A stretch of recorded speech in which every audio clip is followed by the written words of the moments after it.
বিসমিল্লাহির রহমানির রহিম।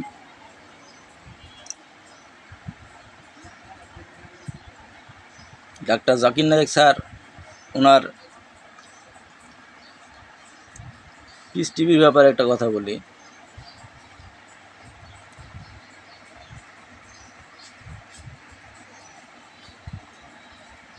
পিস টিভির ব্যাপারটা হলো, বাংলাদেশে যুবক ছেলেপিলি যেগুলো আছে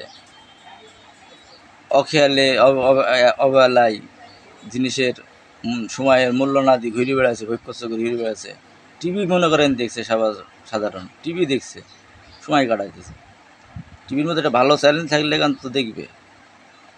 স্টার জলসা পুরি থুই দিছে, যেখানে খালি মহিলার এই কেসছে কাহিনী, 3 স্বামী 4 স্বামী, 3 স্বামী 4 স্বামী, কী করছে ভক্ত চক্কর, এই কূটনীতি শিখি মহিলারা ঘরে অশান্তি বাধাচ্ছে। স্টার জলসা ভালো কিছু আছে শিকার, সেগুলো তো মানুষ শিখে না, বদমাইশি বেশি, বদমাইশি গেলা শিখে। এই যে পিস টিভিটা যদি থাকতো, পিস টিভিটা দেখতো ছেলেপিলে, বাড়িতে বাসায় মা বোনটা থাকতো, টিভিটা সাইডে একটা গজল শুনতো, একটা ওয়াজ শুনতো, হাদিসে 5টা কথা শুনতো, ওজুর ফরজ করে, নামাজে ফরজ, এই তালিম ভালো রকম একটা সিস্টেম, তালিমের মতন ছিল। 2 ঘন্টা আধা ঘন্টা যাই টিভিটা শুনলে মনোযোগ দিই, ছেলেপিলিকে ধমক দিত। এটা ভালো একটা দিক ছিল, বা এটা সবার ভালো একটা কাজ হইতো। এই টিভিটা বন্ধ করে দিয়েছে। এই টিভিটা বন্ধ করেছে কেটা? এই যে স্বৈরাচারী হাসিনা টিভিটাকে, চ্যানেলটা বন্ধ করে দিয়েছে। কী কারণে, কেন বন্ধ করলো এই টিভিটা? মানুষের তো উপকার হয়েছিল, এই যে ক্ষতির কিছু নাই জায়গায়। টিভিটা চললে মানুষেরই ভালো। চায়ের দোকানে বসে আড্ডা দিতেছে, 5টা ছোড়া হয়তো লেগেছে, শুনছে। এই যে একটা হরফে 10টা নাকি, শুনলেও তো লাভ নাকি। চোখে দেখলো, একজনা দেখতে দেখতে আল্লাহ আল্লাহ বলতে বলতে গেল রাস্তায়, পান খাইতেছে দোকানে, চা খাইতেছে, 5টা কথা শুনতে শুনতে আল্লাহ আল্লাহ করতে করতে আল্লাহ স্মরণ করতে গেল। ওটা প্রচার, এটা এই সময় নেটের একটা সময়, এই যে আমরা নেট পাচ্ছি, নেটের সুবিধাটা ভোগ করছি, তাই তো। তাহলে এটা প্রচারের জন্য টিভিটা রাখা হয়েছে। যেমন বিটিভি আছে, আরও অন্য অন্য টিভি আছে, চ্যানেল আছে, প্রচার করতেছে। ওনারা একটা টিভি ছিল, পিস টিভিটা তো আমার জ্ঞানে, আমার জানা মতে খারাপ কিছু বলছে না, হয়েছে না, সেই জায়গায় টিভিটা বন্ধ করে দেওয়া হয়েছে। সেই জন্যে আমার একটা কথা, যে টিভিটা যদি কোনোভাবে সম্ভব হয়, আবার আমরা বাংলাদেশে আমাদের মতন যারা যুবক আছে, তাদের আগ্রহ ইচ্ছা পিস টিভিটা থাক, দেখুক। পিস টিভিটা খারাপ কিছু না, টিভিটা চালানো যায়। এই যে ডক্টর জাকির নায়েক স্যার, ওনার যে জন্ম বোম্বে কিন্তু জায়গা খুব ভালো না বলে খারাপ, খুব খারাপ জায়গার মধ্যে গোবরে পদ্ম ফুল ফুটেছে।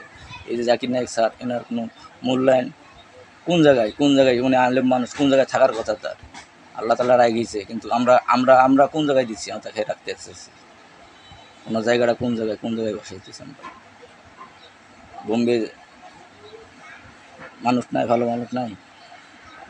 উনি আলেম, যে ওনার যে আলেম, ওনার যে একটা দাম আছে, এটা আমরা আল্লাহ তাআলা তো ওনাকে দেবে। আল্লাহ তাআলা আমাদের জান্নাতের বাগানে সবাইকে একসাথে দেখা করবে ইনশাল্লাহ। আমরা সেই পথে হাঁটবো, সেই পথে চলব। আলেম সমাজ, আলেম মানুষ যারা ভালো বুঝে, তাদের কাছে যান, বুদ্ধি দিলেন, দেখেন ভালো কিছুই পাবেন। তারা কোনো সময় খারাপ বুদ্ধি দিবে না, অসৎ বুদ্ধি দিবে না, দুর্নীতি থাকবে না, দুর্নীতি নাই তাদের ভিতরে। তারা আল্লাহ নবীকে ভয় করে, সেভাবে চলার চেষ্টা করে, আর সেটাই শিখায় মানুষকে। সব আলেম খারাপ না। আপনি জায়গা চিনলেন না, জায়গা চিনি এমনি টিভিটা বন্ধ করে দিলেন, যে স্টার জলসা চলছে খুব, টিভি চ্যানেলটা বন্ধ করে দিই, ভালো চ্যানেলটা বন্ধ করে দিই, এখন স্টার জলসা খুব চলছে বাংলাদেশে, খাইতেছে, দেখতেছে, নাচ গান ভরপুর। ভালো টিভিটা বন্ধ করে দিয়েছেন আপনি সমাজ থেকে। সমাজের যুবক মানুষ যারা ছোটো বড়ো, সকালে কোরআন তরফ টিভিটা সাইডে দিক শুনতে পায়, বিকালে শুনতে পায়, সন্ধ্যায় শুনতে পায়, 14 সময় 14 রকম আলেম আমল হয়।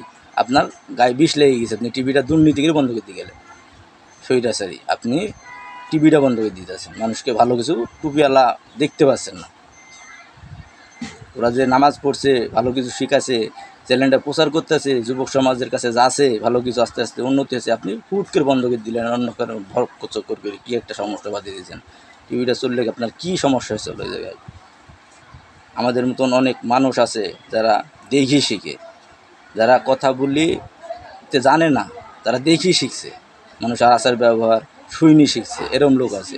শিক্ষা তো নষ্ট করে দিয়ে গেছেন, শিক্ষা তো নষ্ট করে থুইছেন আপনি, শিক্ষা তো ঠিক মতন করে থুইছেন নেই, যে শিক্ষাটা শিখি মানুষ বড় হবে। আপনি করেছেন কি উল্টাপাল্টা উল্টাপাল্টা উল্টাপাল্টা। প্রথম 10জন দৌড়াবে, 10জনের মধ্যে ফার্স্ট সেকেন্ড আছে, আপনি করছেন কি first second third fourth five আপনি নিয়েছেন, দুর্নীতি শিখে থুই গেছেন। এই দেশটাকে চেঞ্জ করতে কত সময় লাগবে আপনি, মানে আমাদের কাছে কিছুই না সময়, আমরা সব ধরে ফেলেছি, আমরা সময় লাগবে না আমাদের চেঞ্জ করতে, আমার লাগবে না উপায়তে, সময় লাগবে না, ইনশাল্লাহ লাগবে না, সময় হয়ে গেছে কাজ। হ্যাঁ, যেটি করে থুই গেছেন আমরা বুঝিনি। পরপর 5টা ধাপ আপনার, 10টা ধাপ আপনার, 1000 লোক, তার মধ্যে 15টায় আপনার দাগা মতন থুই দিয়েছেন। এগুলো টুকরাবো না মনে করেন, দুর্নীতি থাকবে না, দুর্নীতি করি আর চলবে না বাংলাদেশ, দুর্নীতি মুক্ত বাংলাদেশ, আমার সোনার বাংলাদেশ, আমরা সবাই মিলে করবো আমাদের বাংলাদেশ, সোনার বাংলাদেশ। এখন শপথ করেছিলাম ছোটোবেলায় স্কুলে যাই, ওয়াদা করেছিলাম, ওয়াদা আমি ওয়াদা করতেছি যে মানুষের সেবায় সর্বদাই নিজকে নিয়োজিত রাখিব, স্বধর্মের বিধিবিধান মানিয়া চলিব। হে প্রভু আমাকে শক্তি দিন, আমি যেন ওই বাংলাদেশকে একটি ইসলামিক রাষ্ট্র হিসাবে গড়ে তুলতে পারি, আমিন। এটা কিন্তু আমরা শপথ করেছি সবাই, স্কুলে সবাই শপথ করে আইছি যে আমরা এই শপথটা করে দিয়েছি ইসলামিক রাষ্ট্র হিসাবে গড়ব। আমাদের মধ্যে ভালোবাসা থাকবে, আমাদের মধ্যে হিংসা বিবাদ থাকবে না, ঝগড়া থাকবে না, নামাজ পড়তে যাবে প্রত্যেকটা দোকানদার দোকান থুই চলে যাবে, কেউ চুরি করবে না, এরম দেশ আমরা গঠন করবো ইনশাল্লাহ। সবাই আমরা একতা হই, আমরা ভালোবাসায় প্রমাণ দিব বাংলাদেশের মানুষ যে আমরা কী পারি, কী করতেছি, আর কী হবে আমাদের ভবিষ্যৎ। সেই জন্য কোনো আন্দোলনের মধ্যে জড়ায়েন না মানুষজন, দেশকে ভালোবেসি, দেশের মানুষকে বলছি, দেশের মানুষকে ভালোবাসি, পাশে দাঁড়ান সবাই সবাই সবার জায়গা থেকে সবাই সোচ্চার থাকেন, কোনো অন্যায়কে প্রতিবাদকে প্রশ্রয় দেবেন না। কোনো অন্যায় প্রতিবাদ আপনার সাথে হলে আপনি পাশের দ্রুত আপনার পাশের মসজিদে ইমাম সাহেবের সাথে যোগাযোগ করবেন সহজ বুদ্ধি, আর না হলে প্রশাসন আছে তখন যায়নি দুর্নীতি ধরে দেবেন, কোনো রকম ছাড় দেবেন না, কোনো জায়গায় আন্দোলনের মধ্যে জড়বেন না, নিজেকে ডাকলে ভালো মন্দ না বুঝে হুট করে মাথা দেবেন না। এই যে আমরা ওয়াদাবদ্ধ ওয়াদা বেরিয়ে আছে, আর এখন ছেলেপিলে কী ওয়াদা শিখাইতেছে একটু দেখেন, শুনি দেখেন যে এখন মুজিবরের কী গীতি শুরু করি, ওয়াদাটা শুরু করেছে, যাই র্যালি করতেছে, যাই দাঁড়াইতেছে, নীরবতা পালন করছে সম্মানে, ঠিক আছে, শুনি দুটোই সূরা ফাতিহা, দুটো সূরা ইখলাস, একটু দুরূদ শরীফ পড়ে যদি করেন বরকত কম হয়, কাজটা খারাপ হয়, সেটার দিকে আপনার মাথা নাই, সেটা বলার মতন লোক নাই, সেটা না বলার কারণে আজকে আমরা কী করছি, নীরবতা এক করে টুট করে পালা দিয়ে মমতাজের গান বাজা, কী করছি, সংসদ ভবনে বসে বসে মমতাজের গান শুনছি, আরে আমার শিল্পী, আরে এত এত এত এগুলা এমপি, একটা এমপি থাকি বলতে পারলো না যে আমি দেশের জন্য কাজ করতে চাই, আমি যা করছি করছি, ভুল করেছি, আমার কোনো দোষ নাই, এরকম লোক দাঁড়ানোর মতন একটা থাকলো না, 50-60 জন লোক তোমার এমপি মন্ত্রী, কে কোন দিয়ে পালাইলো আল্লাহ জানে, কে কোন জায়গায় ঘুম হয়ে বসে আছে আল্লাহ জানে, কেন এইগুলা কেন, কোন রাজনীতি এত খাইতেই হবে, 10 পদ 50 পদ মাছ মাংস তোমার খাওয়াই লাগবে, খাইছো এখন তোর খাই তোমার কোনো কাম হলো না, এখন এই যে সম্পদ টাকা বেড়ে থেকে গেছো কী লাভ হবে, দুনিয়ার মানুষের কাছে কী ফেস হলো, খারাপ কিছু করে দিছো, খারাপ কিছু খারাপভাবে জানবে সারা জীবন, পস্তাতে হবে, অনুতপ্ত হতে হবে সারা জীবনে, ভেবে যাবে ফেলে হলো, এটা কি ভালো দিক? এটা কি মানুষের নিয়ম নীতির মধ্যে পড়ে? এটা কি মানুষ আসলে মানুষ যে এটা মানুষ করলো মানুষের কাছ থেকে আশা করা যায়?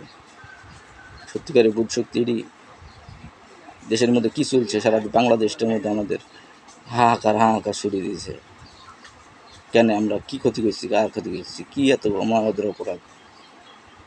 গেট একটা দুটি খুলতে খুলতে আমি সব সাইডে দিয়েছে, দিক আরও দিক সাইডে দিক, দেখি